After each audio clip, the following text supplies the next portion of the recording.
अगर आपको लगता है महमूद ऑफ गजनी सिर्फ मंदिर तोड़ने आया था, तो आपको सिर्फ आधी कहानी पता है। वो सिर्फ हिंदू टेम्पल्स नहीं, मुस्लिम श्राइन्स भी लूटता था। वो खुद को इस्लाम का हीरो कहता था, लेकिन उसकी हर मूव एक पावर गेम थी। और सबसे शॉकिंग पार्ट, 17 बार वो भारत में घुसा, पर एक दिन के लिए भी उसने यहाँ रूल नहीं किया। तो असली कहानी क्या थी, चलिए समझते हैं। Mahmud of Ghazni Turkish origin king था। उसका किंगडम छोटा था, रिसोर्सेज जो थे वो कम थे, डेजर्ट ज्यादा था। इंडिया उस टाइम पर वर्ल्ड का रिचेस्ट रीजन में से एक था। Temples were like treasures. Mahmud क्या चाहता था? Power, popularity and profit. इसलिए उसने खुद को कहा स्वॉर्ड ऑफ इस्लाम, पर असली मोटिव उसका कुछ और था।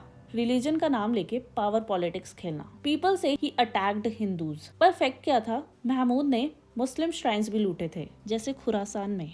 उसकी तलवार धर्म पर नहीं, पावर पर चलती थी। टेम्पल एंड श्राइन्स जो थे उस टाइम पे फुल ऑफ गोल्ड थे। उसने रिलीजन का कवर लिया, पर मिशन उसका था मनी एंड मैसेज। उसका मैसेज था, मैं खलीफा का रियल सोल्जर हूँ, मुझे सपोर्ट करो। आज पॉलिटिशियन जैसे वोट्स के लिए रिलीजन यूज करते हैं, सेम उसने भी ऐसे ही किया। महमूद के साथ आया एक स्कॉलर अल बिरूनी। उसने संस्कृत सीखी, इंडियन कल्चर पे लिखा किताब अल हिंद। बट ये मत सोचो कि वो महमूद का चमचा था। कश्मीर के कैंपेन्स में महमूद हार गया और अल बिरूनी ने ओपनली बताया कि महमूद फेल हुआ। Unlike court poets, Al Biruni wrote the truth even about his own king. और कश्मीर के नेचुरल डिफेंस, सक्सेसर्स की रेजिस्टेंस, सब डिटेल में लिखा उसने।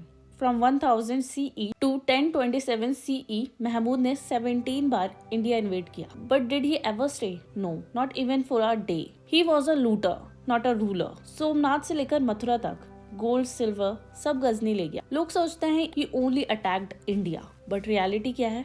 He also invaded Uzbekistan, Iran, central Asia, attacked both Hindus and Muslims. अगर महमूद ने रिलीजन का नाम लिया, तो भी उसका असली मकसद था पावर ग्रैब। उसने मंदिर भी लूटे, मस्जिद भी। उसने भारत पर कभी रूल नहीं किया, बस इमेज बनाई। अगर आपको ऐसे ही क्लियर, ऑनेस्ट हिस्ट्री ब्रेकडाउन चाहिए, सब्सक्राइब करो, बिकॉज दिस इज हिस्ट्री।